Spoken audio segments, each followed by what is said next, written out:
ఆటపాటకు మొదటి ఆది గురువమ్మ, మంచి మాట చెప్పే బంగారు బొమ్మ. 5 ఏళ్ల వయసులో పలక చేతికిచ్చి బడికి ఓ బిడ్డని బతుకు బాట చూపి, ఓనమాలు నెచ్చి 1, 2 చదివి వయసుతో పాటు చదువు పెరుగుతుంటే ఎదిగిన కొడుకును కళ్ళ చూసుకుంటూ కడుపు నిండినంత సంబరపడుతుంది. టీచరో గొప్ప డాక్టరో కలెక్టరో కావాలనుకుంటది. మనసున్న తల్లి మన అమ్మ కమ్మని కలలెన్నో మదిలోన కంటది. జన్మనిచ్చిన అమ్మ రాజ్యమమ్మ కాదు, జగమంత జన్మంత కొలిచేటి దైవము అమ్మా.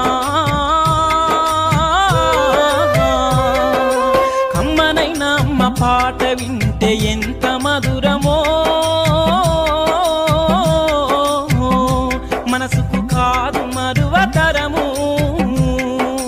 కమ్మనైన అమ్మ పాట వింటే ఎంత